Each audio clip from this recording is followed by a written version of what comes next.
Hello guys, welcome back to another video.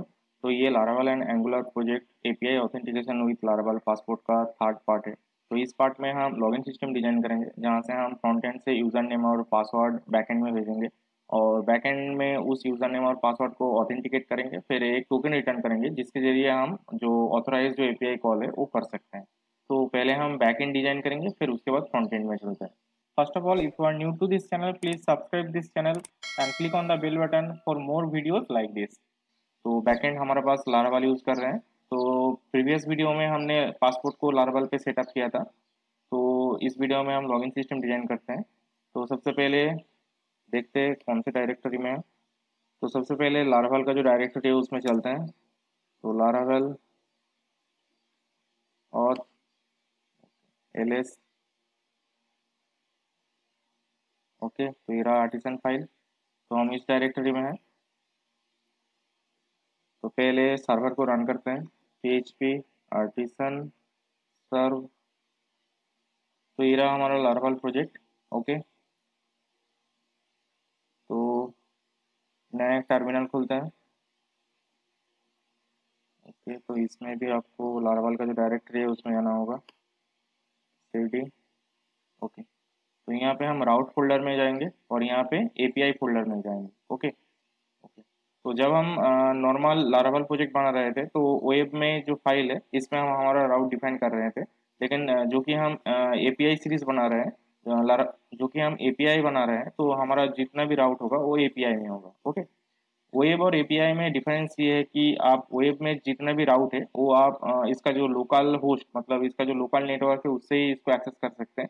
लेकिन API file में अगर आप कुछ राउट यहाँ पे डिफाइन करते हैं तो उसको ग्लोबली एक्सेस कर सकते हैं, ओके। तो यहाँ पे वेब से सिर्फ वेब का जो पेज है, मतलब लोकल का जो नेटवर्क है उससे ही आप इसको एक्सेस कर सकते हैं, और एपीआई से आप ग्लोबली इसको एक्सेस कर सकते हैं। और ग्लोबली एक्सेस करने के लिए प्रीवियस लार्वल में कोर्स का प्रॉब्लम आता था, लेकिन लेटेस्ट जो लार्वल है 7 पे, तो इसमें कोर्स का जो प्रॉब्लम है उसको यहाँ पे ठीक कर दिया है। तो यहाँ पे आप यहाँ पे देख सकते हैं एपीआई स्लैश स्टार, मतलब एपीआई राउट के बाद में जितना भी राउट है वो एक्सेसिबल है। तो गेट, पोस्ट, पुट, डिस्ट्रॉय सभी मेथड यहाँ पे अलाउड है, और अलाउड ओरिजिन। तो ये स्टार मतलब यहाँ है, तो कहीं से भी इसको आप यहाँ पे एक्सेस कर सकते हैं। तो नेक्स्ट हम एपीआई पे चलते हैं और यहाँ पे एक डायरेक्टरी बनाते हैं। तो यहाँ पे हम एक राउट बनाएंगे, राउट गेट यूजर। यहाँ पे एक कॉल बैक फंक्शन होगा। तो कॉल बैक फंक्शन में हम यहाँ पे क्या रिटर्न करेंगे, और तो सभी जो यूज़र है उसको हम यहाँ पे रिटर्न करते हैं, ओके। तो इस राउट पे चलते हैं। तो हमारा राउट होगा एपीआई स्लैश यूज़र, ओके। तो देखिए हमारे डेटाबेस में जितना भी यूज़र है वो यहाँ पे आ चुका है, ओके। तो यहाँ पे हमारा जो लॉगिन और लॉगआउट का जो राउट है वो यहाँ पे हम डिफाइन करेंगे, राउट। तो यहाँ पे हम डिफाइन कर सकते हैं नेम स्पेस। तो नेम स्पेस हम यहाँ पे डालेंगे एपीआई, उसके बाद और। तो हमारा जो जितना भी कंट्रोलर होगा वो एपीआई स्लैश और एक फोल्डर के अंदर होगा, ओके। और फिर यहाँ पे कॉल बैक फंक्शन होगा, और यहाँ पे हम हमारा जो राउट है उसको यहाँ पे हम डिफाइन करेंगे। तो पहला राउट होगा लॉगिन। तो लॉगिन के लिए हम पोस्ट रिक्वेस्ट यूज़ करेंगे, क्योंकि हम एक फॉर्म से डाटा ले रहे हैं। तो इसमें ये राउट होगा पोस्ट। उसके बाद यहाँ पे दे देते हैं लॉगिन। फिर उसके बाद कंट्रोलर यहाँ पे हमको देना होगा। तो कंट्रोलर यहाँ पे देने से पहले हमको यहाँ पे कंट्रोलर क्रिएट करना होगा। तो क्रिएट करने के लिए यहाँ पे देते हैं php artisan मेक कंट्रोलर, जो कि एपीआई देन ऑथ फोल्डर के अंदर होगा। फिर हम देंगे ऑथेंटिकेशन कंट्रोलर। यहाँ पे देखिए एक प्रॉब्लम आ रहा है, क्योंकि यहाँ पे हमने इसको डिफाइन किया है, इसलिए प्रॉब्लम आ रहा है, ओके। तो अभी के लिए इसको ये कर देते हैं, कमेंट आउट कर देते हैं, और वही कमेंट चलाता है। तो PHP artisan make controller API और ऑथेंटिकेशन कंट्रोलर एंटर करते हैं। तो कंट्रोलर पे चलते हैं, HTTP कंट्रोलर। यहाँ पे देखिए एपीआई फोल्डर के अंदर, ऑथ फोल्डर के अंदर हमारा ऑथेंटिकेशन कंट्रोलर है। तो यहाँ पे हम हमारा लॉगिन फंक्शन बनाएंगे। तो पब्लिक फंक्शन, तो ये जो फंक्शन है इसको रिटर्न करते हैं अभी के लिए लॉगिन। तो लॉगिन रिटर्न करते हैं अभी के लिए, चेक करते हैं, और इसमें आएंगे, और इसमें जो कंट्रोलर होगा, जो कि हम यहाँ पे एपीआई और पहले से ही नेम स्पेस कर रहे हैं, तो सिर्फ हमें यहाँ पे ऑथेंटिकेशन कंट्रोलर देना होगा। तो ऑथेंटिकेशन कंट्रोलर @login। तो इस राउट को टेस्ट करते हैं, पोस्टमैन पे चलेंगे और यहाँ पे हम राउट को टेस्ट करते हैं। तो अभी हम कुछ नहीं भेजेंगे, सेंड करते हैं। ओके, तो हमारा लॉगिन जो एपीआई है वो पूरी तरह से काम कर रहा है। तो नेक्स्ट हम यहाँ पे ईमेल और पासवर्ड भेजेंगे और उसको वहाँ पे ऑथेंटिकेट करेंगे। तो ऑथेंटिकेशन पे चलते हैं। तो जो कि ये पोस्ट आउट है, तो हमें यहाँ पे रिक्वेस्ट ऑब्जेक्ट चाहिए। देन हम ये जो रिक्वेस्ट है इसको वैलिड करेंगे। तो दिस वैलिडेट, देन यहाँ पे देंगे रिक्वेस्ट। उसके बाद हमारा जो रूल्स है वो यहाँ पे हम डिफाइन करेंगे। तो इसमें हमको यहाँ पे ईमेल जो है वो रिक्वायर्ड होगा। यहाँ पे हम यूज़ करेंगे मैक्स 255 कैरेक्टर। देन यहाँ पे देंगे पासवर्ड जो कि रिक्वायर्ड होगा। तो ये अगर ये रिक्वेस्ट वैलिड है तो फिर हम यहाँ पे लॉगिन करेंगे। तो यहाँ पे हम यूज़र नेम और पासवर्ड जो है उसको यहाँ पे एक्सट्रैक्ट करेंगे। तो कर लेते हैं request only email then password. Okay, तो नेक्स्ट उसके बाद यहाँ पे हम यूज़र को लॉगिन करेंगे। तो चेक करते हैं इफ़ ऑथ अटेम्प्ट। फिर उसके बाद हमारा यहाँ पे क्रेडेंशियल देंगे जो कि हमने यहाँ पे लॉगिन और पासवर्ड को एक्सट्रैक्ट कर लिया है। लॉगिन, तो अगर ये लॉगिन नहीं हुआ है तो हम यहाँ पे एरर रिटर्न करेंगे। तो मैसेज तो मैसेज होगा इनवैलिड लॉगिन क्रेडेंशियल और यहाँ पे स्टेटस कोड दे देते हैं 401। ओके, तो हमारा जो लॉगिन है वो अगर यहाँ पे सक्सेसफुल नहीं हुआ तो हम ये मैसेज रिटर्न करेंगे। तो ऑटो इंपोर्ट कर लेते हैं। ओके, तो यहाँ पे देखिए हमारा ऑटो इंपोर्ट हो चुका है। तो अगर यहाँ पे हमारा जो लॉगिन अटेम्प्ट है वो सक्सेसफुल हुआ तो हम यहाँ पे क्या करेंगे, टोकन रिटर्न करेंगे। तो उसके लिए हम यूज़ करेंगे यूज़र। तो यहाँ पे देंगे यूज़र इज इक्वल टू, और जो ऑथेंटिकेटेड यूज़र है उसको पहले ग्रैब करते हैं, फिर उसके बाद एक टोकन जनरेट करेंगे। तो token is equal to user create token use करेंगे, क्रिएट यूज़र नेम। ओके, तो हमारा जो टोकन है वो यहाँ पे जनरेट हो चुका है। तो यहाँ पे ये जो रेड हाईलाइट है इसको प्रॉब्लम को ठीक करने के लिए आपको यहाँ पे देना होगा वेरिएबल यूज़र यूज़र। तो टोकन क्रिएट होने के बाद हम इसको रिटर्न करेंगे। तो रिटर्न में हम यहाँ पे देंगे रिटर्न रेस्पॉन्स और यहाँ पे हम एक रेस्पॉन्स यहाँ पे डिज़ाइन करेंगे जिसका कोड होगा 200 मतलब सक्सेस। तो इसमें हम देंगे पहले नेम, तो created at updated at, then हम यहाँ पे देंगे टोकन। ओके, तो टोकन का रिटर्न करते हैं, ये होगा टोकन। ओके, तो इसको हम यहाँ पे रिटर्न करते हैं। ओके, तो एपीआई पे चलते हैं और हमारा जो डेटाबेस है उसमें हम ये लॉगिन क्रेडेंशियल यूज़ करेंगे a@a.com। तो यहाँ पे हमने पहले से इसको सेटअप करके रखा है। तो यहाँ पे हम उसको सेंड करते हैं। ओके, तो ये देखिए इनवैलिड क्रेडेंशियल, क्योंकि ये पासवर्ड 123 नहीं होगा, ए होगा। तो यहाँ पे देखिए ये रहा हमारा आईडी नेम, उसके बाद email created at updated at, फिर उसके बाद टोकन। तो टोकन एक ऑब्जेक्ट है, उसके अंदर आपके पास होता है एक्सेस टोकन। ओके, देन उसके बाद टोकन, उसके बाद आईडी टोकन यूज़र, तो ये यूज़र आईडी 1 के लिए है। उसके बाद नेम होगा एडमिन और एक्सपायर एट। तो हमको ये एक्सपायर एट और ये टोकन चाहिए, बाकी चीज़ें नहीं चाहिए। तो इसको मॉडिफाई कर लेते हैं रिस्पॉन्स को। तो ये जो पैरामीटर है इसको कॉपी करते हैं और यहाँ पे हम देंगे टोकन एक्सेस टोकन। फिर उसके बाद यहाँ पे टोकन एक्सपायर ऐड करेंगे। तो यहाँ पे एक्सपायर ऐड हमने दे दिया है और यहाँ पे भी दे देते हैं इसको, तो टोकन एक्सपायर ऐड। फिर इससे एक बार लॉगिन करते हैं। तो यहाँ पे देख सकते हैं, यहाँ पे जो एरर दिखा रहा है वो पढ़ने में थोड़ा प्रॉब्लम हो रहा है। एक्चुअली यहाँ पे ये क्या कर रहा है, लारावल का जो डिफ़ॉल्ट जो एरर जो टेम्पलेट है उसको एक्चुअली ये रेंडर कर रहा है। ओके, देखिए यहाँ पे HTML है, तो हमको ये नहीं चाहिए। हमको यहाँ पे एक रीडेबल एक्चुअली एरर चाहिए। तो इसके लिए हमको क्या करना होगा, तो हम पहले जाएंगे एक्सेप्शन, फिर उसके बाद हैंडल। तो यहाँ पे देखिए ये जो एक्सेप्शन हैंडलिंग है, तो यहाँ पे एक्चुअली ये रेंडर कर रहा है हमारा जो नॉर्मल लारावल का जो व्यू होता है। ओके, तो हम क्या चाहते हैं, इसको नहीं चाहते, तो इसके बदले में हम एक मैसेज रिटर्न करेंगे। ठीक है, तो इसको करते हैं रिटर्न। तो यहाँ पे देंगे एरर फिर उसके बाद देंगे एक्सेप्शन, फिर उसके ऊपर आओ यूज़ करेंगे गेट मैसेज, देन उसके बाद यहाँ पे हम देंगे एक्सेप्शन का कोड। ओके, तो यहाँ पे रेस्पॉन्स में हमारा जो मैसेज है उसमें हम एक्सेप्शन का जो मैसेज है उसको सिर्फ रिटर्न कर रहे हैं, ना कि टेम्पलेट रेंडर कर रहे हैं। और यहाँ पे एक्सेप्शन का जो कोड है उसको हम यहाँ पे एक्चुअली रिटर्न कर रहे हैं। तो कभी कभी यहाँ पे एक्चुअली क्या होता है, जो एक्सेप्शन का जो कोड है वो एक्चुअली यहाँ पे नहीं मिलता, तो इसके लिए हम यहाँ पे एक्चुअली क्या करेंगे, तो अगर एक्सेप्शन का कोड है तो ये रिटर्न करेगा, नहीं तो ये क्या करेगा, डिफॉल्ट 400 एक्चुअली रिटर्न करेगा। तो फिर एक बार चेक करते हैं, तो लॉगिन पे हम आएंगे और सेंड करेंगे। ओके, तो यहाँ पे देखिए हमारा जो एरर मैसेज है अभी वो रीडेबल है। ओके, तो इसको हम डिबगिंग के लिए यूज़ कर सकते हैं। तो यहाँ पे देखिए trying to get property token of a non object. Okay, तो ऑथेंटिकेशन कंट्रोलर पे चलते हैं। टोकन यहाँ पे देखिए एक्सेस टोकन, तो ये एक्सेस टोकन नहीं होगा, ये एक्चुअली टोकन टोकन होगा। सेंड करते हैं, तो यहाँ पे देखिए ठीक ठाक आ रहा है, name admin email created eight token, फिर उसके बाद टोकन एक्सपायर एट। ओके, तो यहाँ पे देख सकते हैं हमारा जो टोकन एक्सपायर एट है वो एक्चुअली यहाँ पे 2022 है, मतलब 1 साल के ऊपर है। ओके, तो हम इस तरह का टोकन नहीं चाहिए, तो हम क्या करेंगे, टोकन का जो एक्सपायर टाइम है उसको थोड़ा मॉडिफाई करेंगे। तो मॉडिफाई करने के लिए आपको क्या करना होगा, तो हम लारवाल का जो ऑफिशियल वेबसाइट है तो उसमें चलते हैं।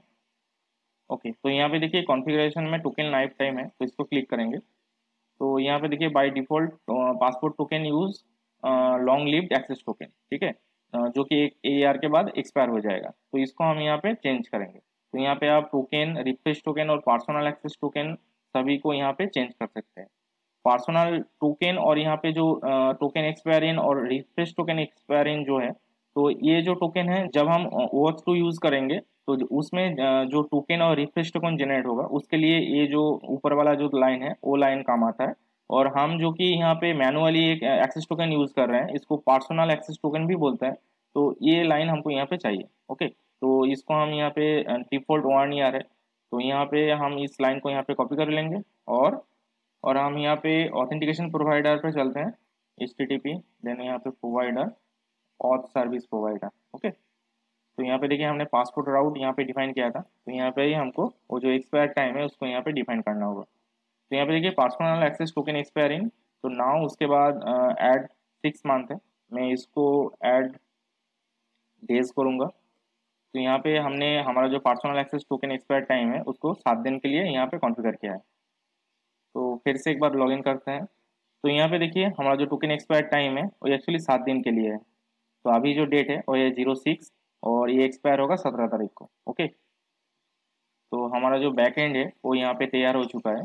ये रहा हमारा लॉगिन फंक्शन। तो पहले हम क्या कर रहे हैं, वैलिडेट कर रहे हैं, उसके बाद तो हमारा जो रिक्वेस्ट है उसमें से ईमेल और पासवर्ड को यहाँ पे ग्रैब कर रहे हैं, उसके बाद उसको लॉगिन कर रहे हैं। अगर लॉगिन नहीं हुआ तो हम इनवैलिड एक मैसेज रिटर्न करेंगे, और अगर लॉगिन हुआ तो हम एक यूज़र का ऑब्जेक्ट बनाते हैं जो लॉगिन यूज़र से है, फिर उसके बाद एक टोकन बनाएंगे, और फिर रिस्पॉन्स के हिसाब से हमारा जो यूज़र का डिटेल्स और टोकन जो है उसको यहाँ पे रिटर्न करेंगे, और स्टेटस होगा 200। ओके, तो हमारा जो बैक एंड है वो यहाँ पे तैयार हो चुका है। तो नेक्स्ट हमारा जो फ्रंट एंड है उसको सेटअप करते हैं। तो ये रहा एंगुलर ऐप, उसके बाद कंपोनेंट्स। ओके, तो पहले हमने यहाँ पे राउटिंग में सेटअप किया था लॉगिन, और लॉगिन हो जाने के बाद हम रिडायरेक्ट करेंगे डैशबोर्ड पे। ओके, तो यहाँ पे लॉगिन पे चलते हैं। तो ये रहा हमारा लॉगिन का HTML पेज, और ये रहा हमारा लॉगिन का TS फाइल, मतलब कंपोनेंट फाइल। ओके, तो एलएस, तो हम रूट डायरेक्टरी में है, हमको एंगुलर डायरेक्टरी में जाना होगा, एंगुलर और एलएस करके देख लेते हैं। ओके, तो हम एंगुलर डायरेक्टरी में हैं, तो यहाँ पे हम सर्व करेंगे ng सर्व, तो ये लोकल डेवलपमेंट जो सर्वर है उसको यहाँ पे तैयार कर देगा। तो यहाँ पे जो लोकल डेवलपमेंट सर्वर है उसको रन कर देगा। एक और टर्मिनल खोलते हैं, और इसमें भी आपको एंगुलर डायरेक्टरी में जाना होगा। ओके, तो यहाँ पे हमारा कंपाइल हो चुका है, और यहाँ पे हमारा जो एंगुलर ऐप है वो यहाँ पे तैयार है। तो लॉगिन पे चलते हैं। तो लॉगिन में देखिए ईमेल और पासवर्ड है, और इसको हम यहाँ पे साइन इन करेंगे। ओके, तो ये रहा हमारा HTML पेज। तो इसमें ये रहा फॉर्म, तो इस फॉर्म को हम एक ng फॉर्म में कन्वर्ट करेंगे। तो इसको यहाँ पे दे देते हैं, ID देंगे फॉर्म को, तो इसमें होगा login, login form is equal to तो login form is equal to ng form, और इसमें एक सबमिट फंक्शन होगा, तो ng सबमिट जो कि एक ऑन सबमिट फंक्शन को कॉल करेगा। ओके, ऑन सबमिट जिसके अंदर हमारा जो लॉगिन फॉर्म का जो डेटा है उसको यहाँ पे हम पास करेंगे। तो लॉगिन फॉर्म, तो ये लॉगिन फॉर्म का जो डेटा है उसको यहाँ पे पास कर रहे हैं। ये फंक्शन अभी हमने बनाया नहीं है तो बना लेते हैं। तो ये रहा .ts फाइल लॉगिन का, तो यहाँ पे हम बनाएंगे ऑन सबमिट एक फंक्शन है, तो उसमें हम क्या करेंगे, फॉर्म एज ए पैरामीटर उसको पास कर रहे हैं, तो यहाँ पे देंगे फॉर्म जो कि ng फॉर्म टाइप का होगा। ओके, तो ng फॉर्म, ऊपर में ये देखिए ऑटो इम्पोर्ट हो चुका है एंगुलर फॉर्म के साथ। ओके, तो अभी इसको रिटर्न करते हैं, तो कंटेंट पे चलते हैं। ओके, तो यहाँ पे हमारा जो दो इनपुट है उसको यहाँ पे भी नेम देना होगा, तो वो नेम होगा नेम, ये होगा ईमेल। ओके, फिर हम देंगे ng मॉडल, पासवर्ड में भी सेम टू सेम होगा, नेम दे देते हैं पासवर्ड, फिर इसमें डालना होगा ng मॉडल। तो इनपुट में ng मॉडल डालने से क्या होगा, हम यहाँ पे जो लॉगिन फॉर्म है तो ये जो एट्रीब्यूट है इसके जरिए हम इस इनपुट का जो वैल्यू है उसको यहाँ पे ग्रैब कर सकते हैं। तो यहाँ पे देखिए ng मॉडल है, यहाँ पे बटन है सबमिट। ओके, तो रिमेंबर मी जो है उसको हम यहाँ पे नहीं यूज़ कर रहे हैं, तो उसको अभी के लिए कमेंट करके रख देते हैं और यहाँ पे बैकएंड पे चलते हैं। तो यहाँ पे जितना भी ये जो फील्ड है उस फील्ड को हम यहाँ पे एक्सेस कर सकते हैं, तो इसलिए हम यहाँ पे देंगे const email is equal to form dot value, फिर देंगे नेम, तो फिर देंगे पासवर्ड, और ये होगा पासवर्ड। ओके, तो इसको कंसोल लॉग करते हैं, देखते हैं क्या होता है। कंसोल डॉट लॉग, फिर देंगे ईमेल और पासवर्ड। ये फेल टू कंपाइल्ड, क्या प्रॉब्लम है देखते हैं। ओके, तो हम हमारा जो ऐप मॉड्यूल डॉट टीएस है उसमें चलते हैं और यहाँ पे देखते हैं हमारा जो फॉर्म मॉड्यूल है और यहाँ पे एक्चुअली इंपोर्ट नहीं है। ओके, तो इसलिए ये प्रॉब्लम आ रहा है। तो यहाँ पे फॉर्म जो मॉड्यूल है उसको हमको यहाँ पे इंपोर्ट करना होगा, फॉर्म मॉड्यूल। ओके, ऊपर में देखिए ये ऑटो इंपोर्ट हो चुका है, form module from angular forms. Okay, तो इसको ऊपर में डाल देते हैं। ओके, और यहाँ पे देखिए हमारा कंपाइल जो है यहाँ पे सक्सेसफुल है। ओके, तो कोई एरर नहीं है। इंस्पेक्ट एलिमेंट करते हैं और कंसोल को खोलते हैं, कंसोल। ओके, तो यहाँ पे देंगे ईमेल, उसके बाद पासवर्ड ए, साइन इन करते हैं। तो यहाँ पे देखिए हमारा जो ईमेल है वो यहाँ पे आ रहा है और यहाँ पे देखिए पासवर्ड भी आ रहा है। ओके, बंद करते हैं इसको और लॉगिन पे चलते हैं। तो नेक्स्ट हम क्या करेंगे, ईमेल और पासवर्ड जो है उसको बैकएंड में भेजेंगे ऑथेंटिकेशन के लिए। तो उसके लिए हम एक HTTP कॉल करेंगे, तो इसके लिए हम यूज़ करेंगे एंगुलर का HTTP क्लाइंट। तो यहाँ पे हम एक इंस्टेंट बना लेते हैं, प्राइवेट HTTP, फिर उसके बाद HTTP client. Okay, sorry, HTTP CLIENT। Okay, और यहाँ पे हमको इंपोर्ट करना होगा, इंपोर्ट HTTP @angular एंगुलर। तो ये जो HTTP क्लाइंट है उसको हम एंगुलर कॉमन HTTP से एक्चुअली यहाँ पे इंपोर्ट कर रहे हैं और यहाँ पे हम उसका एक इंस्टेंट बना रहे हैं। फिर हम यहाँ पे जो HTTP कॉल है उसको करेंगे, तो इसके लिए यूज़ करेंगे दिस। तो ये क्लास का प्रॉपर्टी है, इसलिए होगा दिस HTTP डॉट पोस्ट।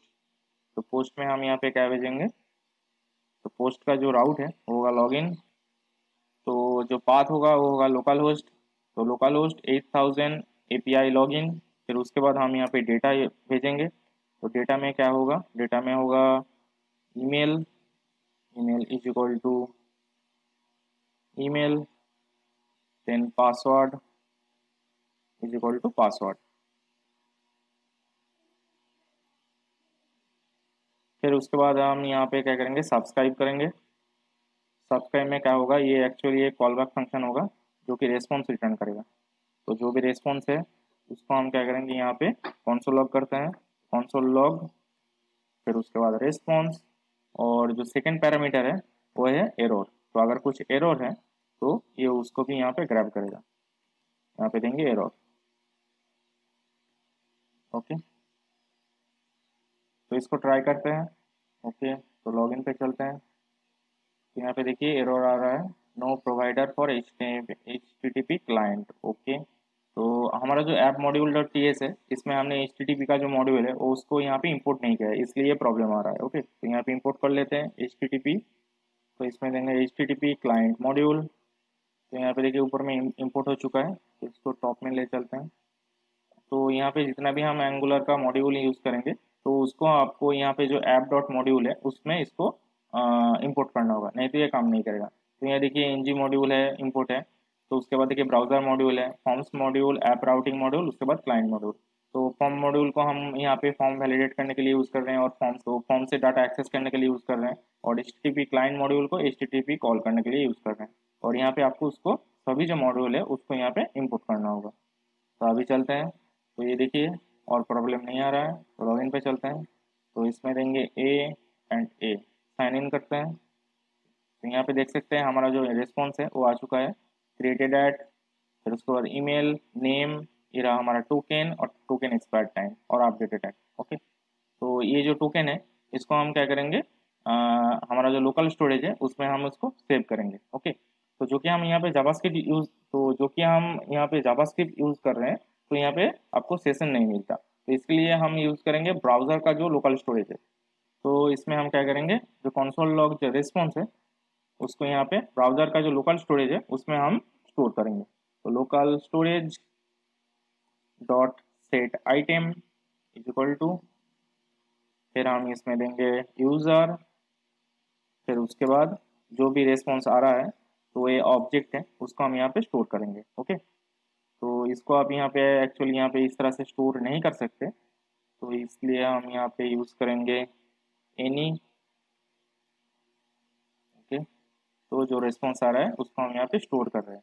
तो जो कि ये जावास्क्रिप्ट ऑब्जेक्ट है, ऑब्जेक्ट को आप यहाँ पे लोकल स्टोरेज में स्टोर नहीं कर सकते, इसको आपको स्ट्रिंगिफाई करना होगा। तो इसलिए यूज़ करेंगे जेसॉन डॉट स्ट्रिंगिफाई, देन हम हमारा जो ऑब्जेक्ट है उसको हम यहाँ पे स्टोर करते हैं, स्टोर। ओके, तो अभी लॉग करते हैं। तो कंसोल जो लॉग है उसको अनकमेंट करते हैं और फिर से लॉग करते हैं, साइन इन। तो ये देखिए हमारा कंसोल लॉग हो चुका है। और अगर आप यहाँ पे एप्लीकेशन, उसके बाद ये देखिए लोकल स्टोरेज, और हमारा ये रहा हमारा डोमेन। तो इसमें अगर आप जाएंगे तो यहाँ पे देखिए हमारा जो टोकन है वो यहाँ पे आ चुका है। इसको क्लियर ऑल करते हैं, फिर से एक बार करते हैं। तो ये रहा हमारा टोकन। तो इसको हम यहाँ से लोकल स्टोरेज में सेव करते हैं, और इसको ही हम एक्सेस करके हम जान सकते हैं कि यूज़र लॉगिन है या फिर नहीं। और ये जो टोकन है, जितना भी हमारा जो ऑथराइज कॉल होगा उसके साथ हम ये टोकन को as a PRR token send करेंगे, ताकि हम ऑथराइज जो कॉल है उसको एक्सेस कर सकें। तो यहाँ पे हमारा जो यूज़र है वो सक्सेसफुली यहाँ पे लॉगिन हो रहा है। तो हम क्या करेंगे, लॉगिन हो जाने के बाद हम हमारा जो डैशबोर्ड है उसमें हम उसको रिडायरेक्ट करेंगे।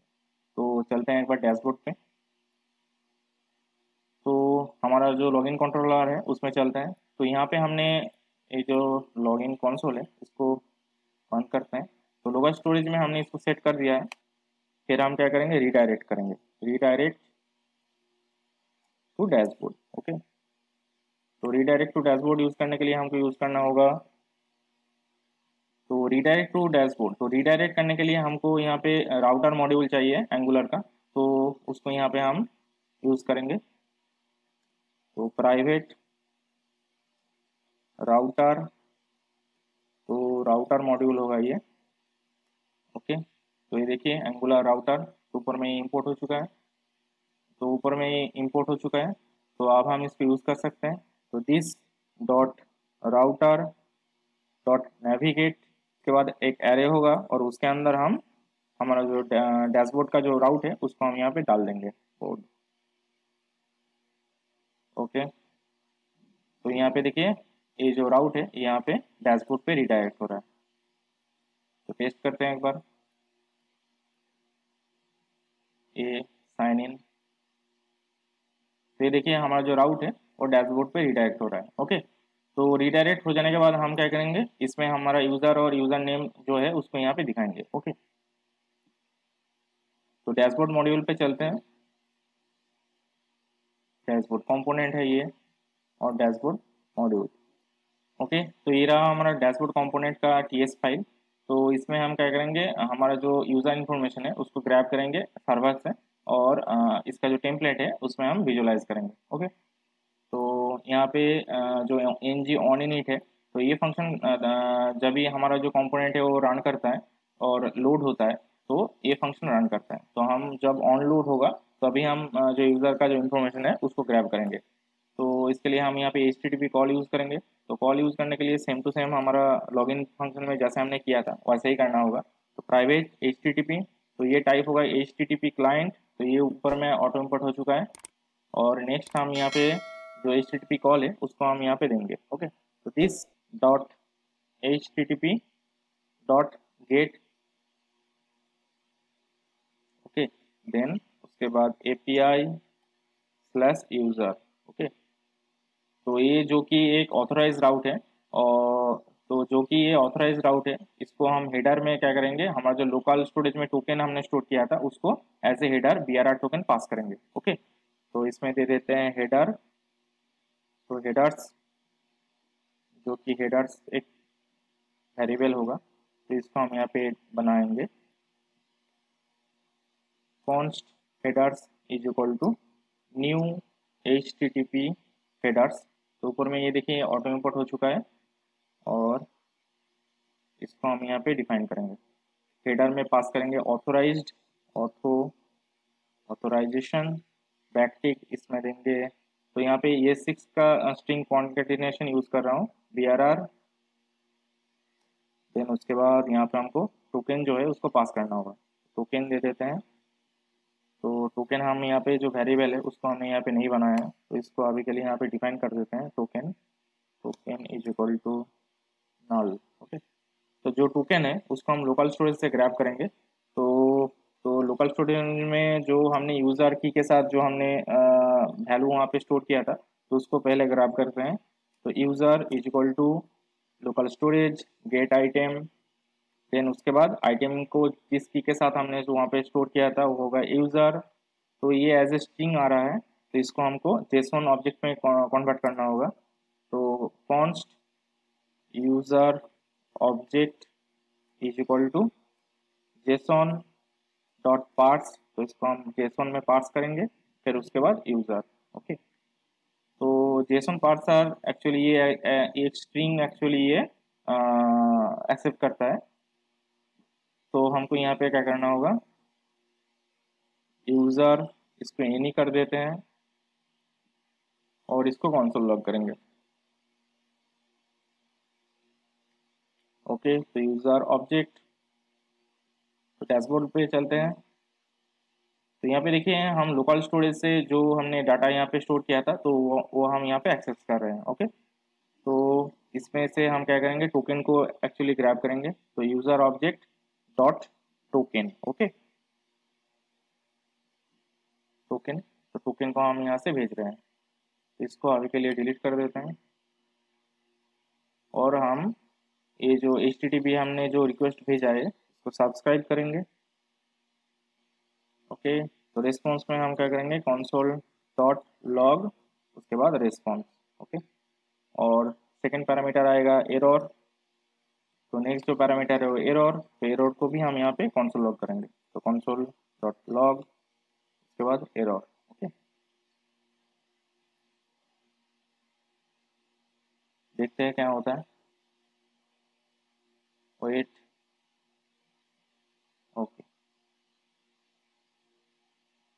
तो ये देखिए HTTP 400 बैड रिक्वेस्ट आ रहा है, और यहाँ पे देखिए एरर में दिखा रहा है अनऑथेंटिकेटेड। ओके, ओके, तो यहाँ पे पहले API को पहले टेस्ट करते हैं। तो यहाँ से हम लॉगिन करेंगे, और ये जो टोकन है इसको यहाँ पे एक रिक्वेस्ट बनाते हैं, एट ए रिक्वेस्ट। तो रिक्वेस्ट होगा HTTP local host API user, और ऑथराइजेशन BRR टोकन होगा, और हम ये टोकन को पास करते हैं यहाँ पे। ओके, तो देखते हैं क्या रिटर्न आता है, सेंड। ओके, तो एक्चुअली हम अनऑथेंटिकेटेड है, और इसमें जो राउट लॉगिन है नॉट डिफाइंड। तो इसमें यह क्या होता है, जब हम अनऑथेंटिकेटेड होते हैं तो हमारा जो पेज है वो लॉगिन पेज पे रिडायरेक्ट हो जाता है, जो कि लारावाल ब्लेड पे बनाया हुआ है। जो कि हम लारावल को एज ए बैकएंड यूज़ कर रहे हैं और एपीआई की तरह यूज़ कर रहे हैं, तो इसमें हम लॉगिन फीचर नहीं डालेंगे और इसमें लॉगिन राउट भी हमने डिफाइन नहीं किया है। तो इस एरर को फिक्स करने के लिए हमको बैकएंड में जाना होगा और बैकएंड में देखिए ऐप, उसके बाद HTTP, फिर उसके बाद मिडिलवेयर, ऑथेंटिकेट। तो इसमें देखिए रिडायरेक्ट टू है और लॉगिन राउट, जो कि हमारा यहाँ पे लॉगिन राउट डिफाइंड नहीं है, तो हम इस फंक्शन को यूज़ नहीं करेंगे। इसके लिए हम यहाँ पे इसको क्या करेंगे, अनकमेंट कर देते हैं। और एक चीज़ और करना होगा, पोस्टपोन पे चलते हैं और सेंड करेंगे। ओके, तो अब ये सही से दिखा रहा है एरर अनऑथेंटिकेटेड, तो यूज़र ऑथेंटिकेटेड नहीं है। ओके, तो ये अनऑथेंटिकेटेड इसलिए दिखा रहा है क्योंकि हमारा जो बैकएंड में हमने लारावेल पे पासपोर्ट सेटअप किया था, तो उसमें एक फिक्स करना बाकी रह गया था। तो ऑथ, उसके बाद यहाँ पे देखिए जो एपीआई है उसमें इसको हमको यूज़ करना होगा पासपोर्ट। तो ये जो ड्राइवर है उसको यहाँ पे पासपोर्ट सेटअप करना होगा, तो अभी ये ठीक ठाक काम करेगा। तो ये देखिए ये हमारा जो सर्वर है उसमें से हमारा जो यूज़र का जो इन्फॉर्मेशन है वो आ रहा है। तो इसको क्या करेंगे, तो ये जो रेस्पॉन्स है इसमें से हम यूज़र का जो इन्फॉर्मेशन है उसको हम डैशबोर्ड पे दिखाएंगे। ओके, तो यहाँ पे एक हम वेरिएबल डिफाइन करेंगे, user is equal to any. तो यहाँ पे हम वेरिएबल एक डिफाइन करेंगे यूज़र, जो कि एनी टाइप का होगा। देन हमारा जो रेस्पॉन्स है उस यूज़र में पुट कर देंगे। ओके, तो this dot user is equal to response. Then हम डैशबोर्ड का जो टेम्पलेट है उसमें जाएंगे, तो इसमें नेम की जगह हम दिखाएंगे यूज़र डॉट नेम, फिर हम दिखाएंगे यहाँ पे यूज़र डॉट ईमेल और इसमें हम देंगे क्रिएटेड एट, तो यूज़र डॉट क्रिएटेड एट। तो टेम्पलेट में चलते हैं। ओके, तो ये देखिए आ रहा है नेम, उसके बाद ईमेल, क्रिएटेड एट, तो ये टाइम फॉर्मेट में आ रहा है। ओके, तो हमारा जो डैशबोर्ड है वो यहाँ पे तैयार हो चुका है। तो हम यहाँ पे जो यूज़र ऑब्जेक्ट है इसके अंदर जो नेम प्रॉपर्टी है वो एक्चुअली इसको जब तक ये रेस्पॉन्स नहीं आता तब तक इसको मालूम नहीं है, तो इसलिए वो फ्रंट एंड में वो जो एरर है तो एरर यहाँ पे दिखा रहा है। ओके, तो इसमें एक और चीज़ कर देते हैं, एरर आ रहा है तो इसमें एक और चीज़ कर देते हैं। तो अगर हमारा जो एप्लीकेशन है उसके अंदर जो ये टोकन आईडी नहीं है, तो अगर आप हम रिफ्रेश करेंगे तो यहाँ पे एक प्रॉब्लम आएगा। ओके, तो कंसोल लॉग पे आते हैं, टोकन इज अनडिफाइंड। ठीक है, तो इसको क्या करते हैं, यहाँ पे दे देंगे अगर एनजी यूज़र जो है वो अगर यहाँ पे है तभी ये, तो अगर हमारा बैकएंड में कोई यूज़र ऑब्जेक्ट है तभी ये जो टेम्पलेट है वो रेंडर होगा, नहीं तो ये नहीं रेंडर होगा। ओके, तो रिफ्रेश करते हैं एक बार, तो ये पे चलते हैं, रिफ्रेश करेंगे तो देखिए हमारा यहाँ पे लॉगिन नहीं है, तो यहाँ पे वो कार्ड यहाँ पे एक्चुअली रेंडर नहीं हो रहा है। तो यही है एनजी इफ।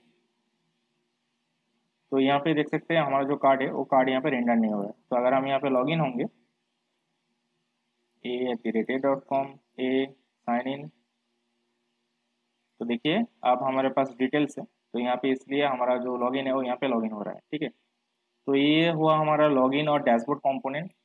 तो नेक्स्ट वीडियो में हम लॉग आउट फंक्शन बनाएंगे जहाँ से हम यूज़र जो है उसको हम लॉग आउट करेंगे, और ये जो हमारा जो कोड है इस कोड को हम थोड़ा रिफैक्टर करेंगे ताकि यूज़ करने में आसानी हो। ओके, तो नेक्स्ट वीडियो में हम क्या करेंगे, हम हमारा जो नेक्स्ट वीडियो में हम लॉग आउट फंक्शन बनाएंगे और ये जो हमारा जो कोड है इस कोड को थोड़ा ऑर्गेनाइज करेंगे और रिफैक्टर करेंगे ताकि यूज़ करने में आसानी हो और मेंटेन करने में भी आसानी हो।